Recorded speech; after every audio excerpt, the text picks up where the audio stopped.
Deuxième partie de l'Africa Newsroom. Je suis toujours avec Pierre-Franklin Tavares, philosophe, Francis Mouketo, politologue, et Daouda Tall, éditorialiste d'Africa 24. Et on va tout de suite passer au grand angle.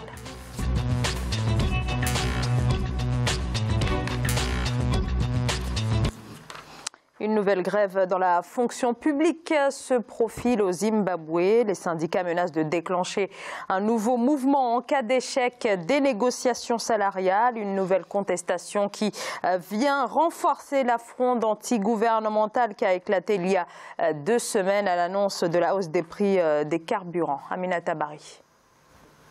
Au Zimbabwe, les syndicats menacent de déclencher un nouveau mouvement de grève en cas de l'échec des négociations salariales. Le mouvement, qui devrait concerner quelques 500 000 agents de la fonction publique, est consécutif à l'échec des négociations entre le gouvernement et les syndicats de l'administration publique sur l'augmentation des salaires. Les syndicats doivent se concerter avec l'État zimbabwéen pour trouver les moyens afin de venir à bout de cette grève, parce que ça handicape l'économie zimbabwéenne qui est en mal en point.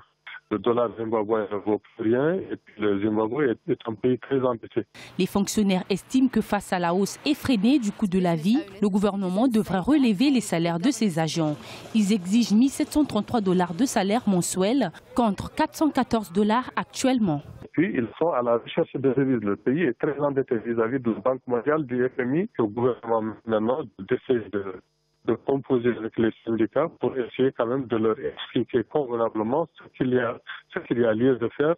Et puis essayer de leur dire aussi que l'économie zimbabwéenne ne va pas très bien. Maintenant, il peut faire une petite augmentation. Cette grève peut encore diminuer justement la visibilité de l'économie zimbabwéenne. Le conseil APEX, qui regroupe 16 syndicats de la fonction publique, a déclaré que les négociateurs du gouvernement n'ont pas présenté de nouvelles offres lors d'une réunion tenue le lundi 28 janvier. Selon le secrétaire du conseil, de nouvelles discussions sont prévues ce mercredi 30 janvier.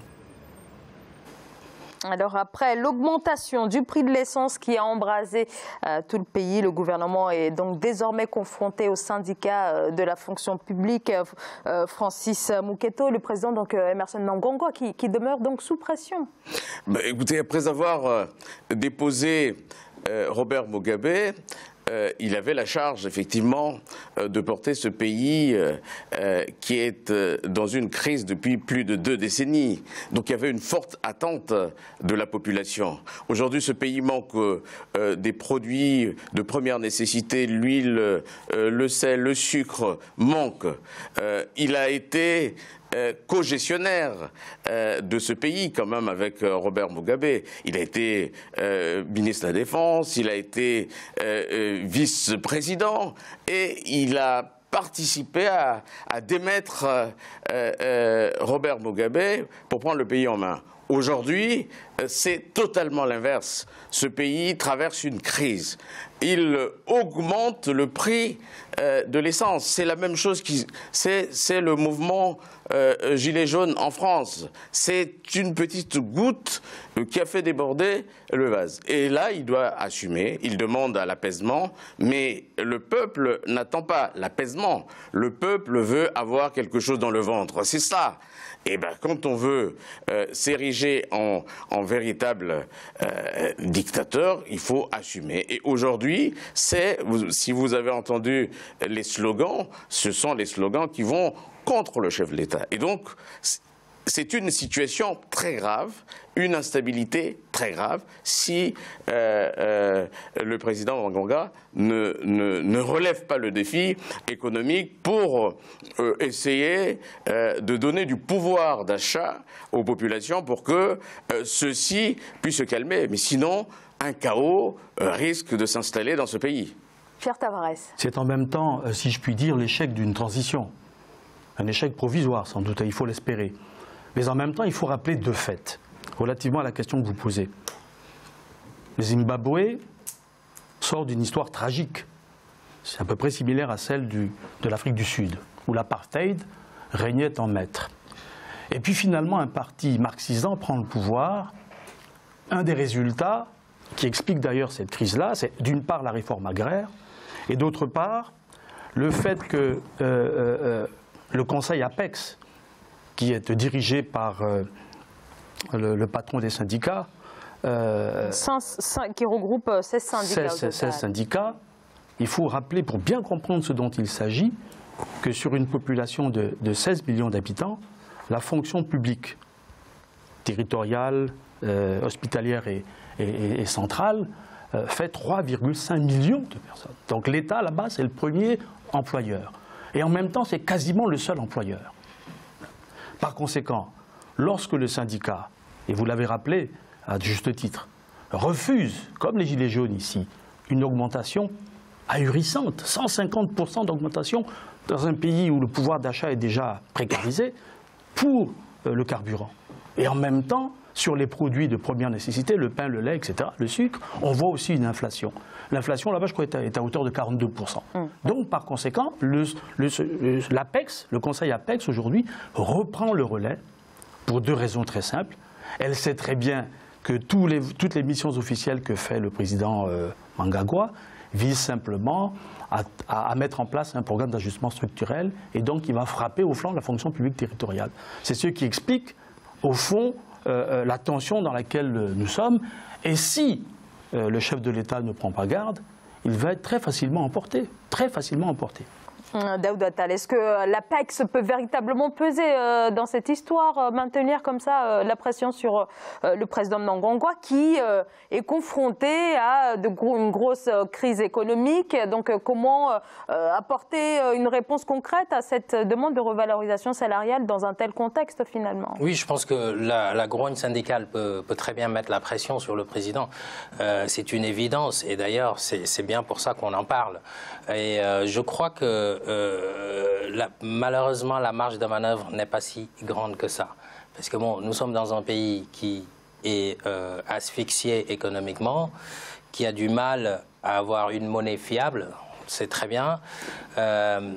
C'est un pays, le Zimbabwe est un pays qui est dépendant des importations, qui ne produit pas grand-chose, qui ne transforme pas grand-chose. Qui ne produit plus grand-chose. Voilà, ben c'est ça.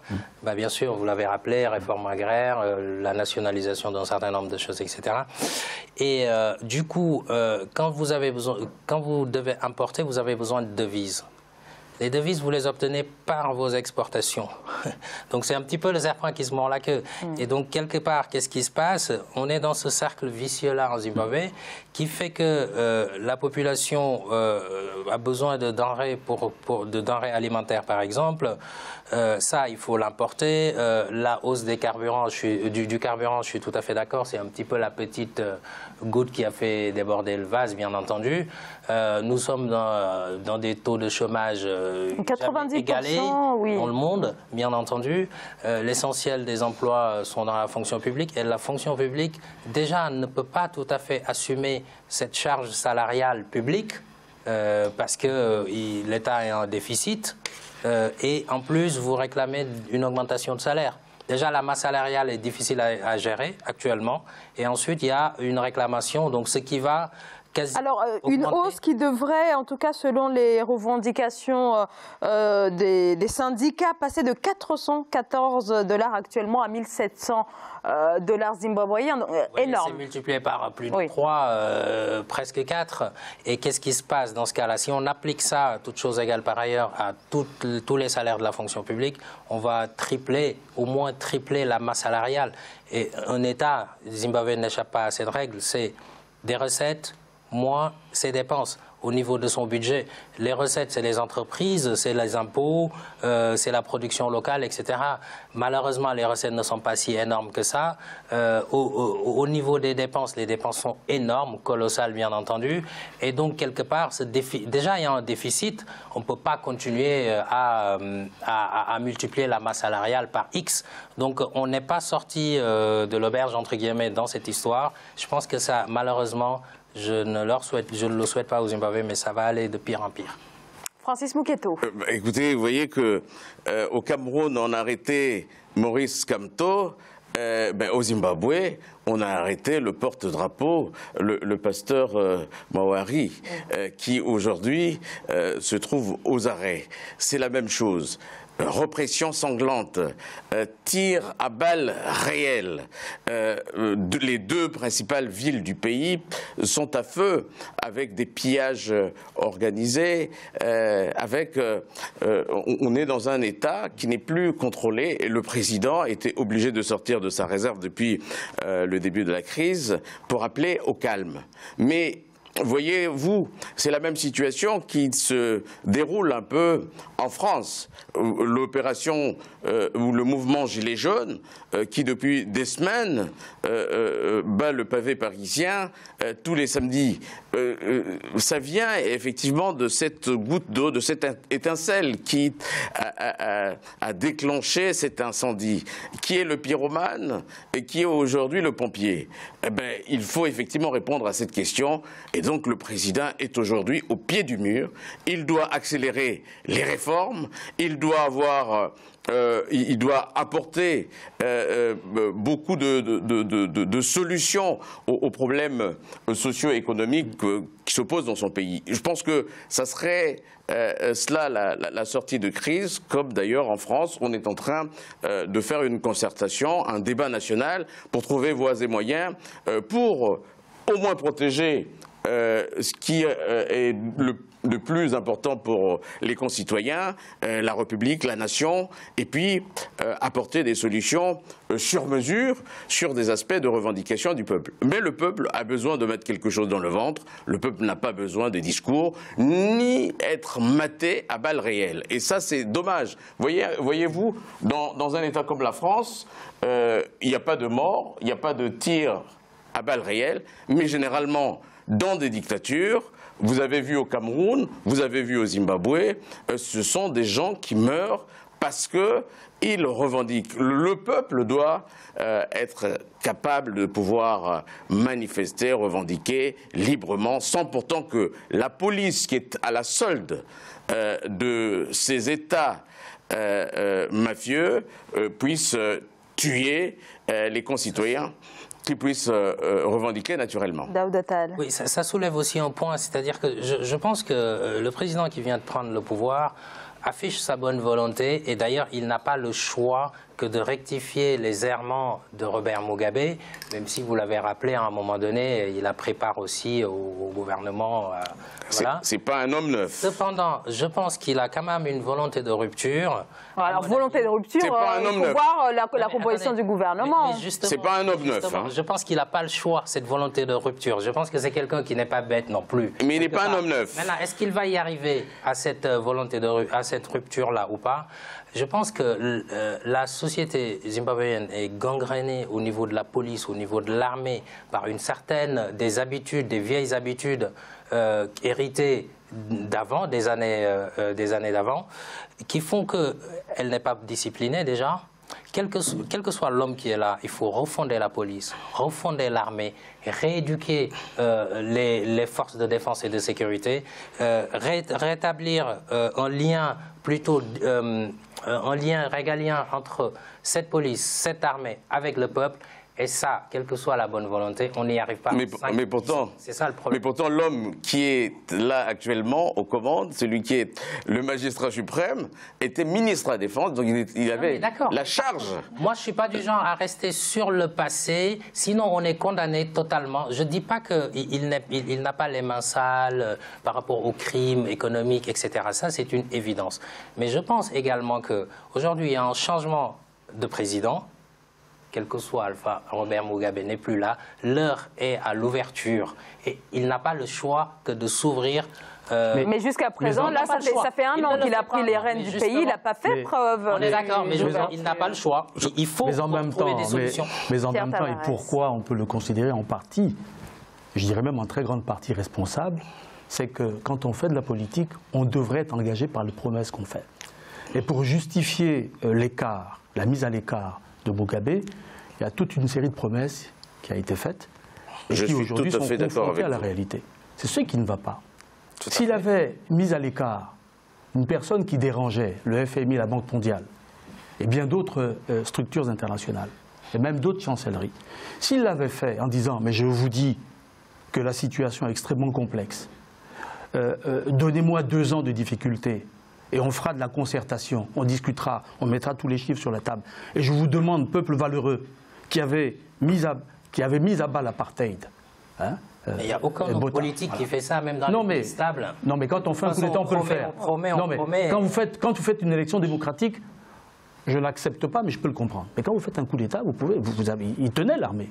Il tient encore l'armée. Vous voyez ? En quoi ? Et c'est ça le problème. Il tient une armée qu'il n'arrive même pas à maîtriser. Alors, mais pourtant, ce que vous dites, c'est le contraire. Vous dites le contraire, puisque vous dites que c'est un homme neuf, il y a une rupture. Non, je n'ai pas dit que c'est un homme neuf. Attention, j'ai dit il y a une volonté. En tant que président. En tant que président. En tant que président, il vient d'être président. En tant que président, c'est un homme neuf pour vous. Mais moi, je pense que... Non, attention, je n'ai pas dit que c'est un homme neuf. C'est un compagnon de Robert Mugabe qui a certainement un certain nombre de travers qu'avait Robert Mugabe. Mais moi, donc il est comptable.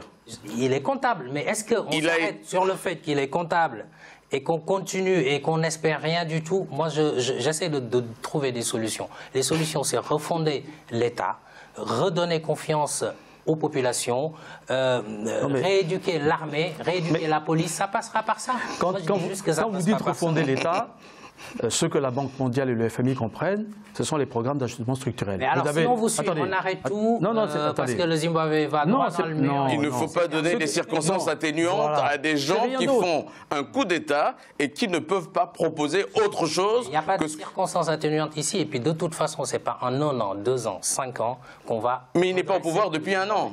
Non, mais même en 5 ans, il n'arrivera pas à redresser le Zimbabwe. Donc ça veut dire que là, le Zimbabwe... Néanmoins, il pourrait tout de même impulser quelque chose. Là, le Zimbabwe va droit au mur avec lui. Exactement. Donc là, pas de solution, même pas besoin de... Mais puisqu'il augmente déjà le prix de l'essence qui permet aux citoyens de se déplacer, aux plus démunis, ils sont au poteau. Ce n'est pas normal. Il a hérité un système dans lequel il a participé lui-même, mais aujourd'hui l'heure est au redressement. Moi je dis que pour redresser, il faut à la fois s'ouvrir, redonner confiance, essayer de réindustrialiser le pays. Mais justement, ça c'est l'idéal. Mais justement, Mais est-ce qu'aujourd'hui il est dans l'idéal ?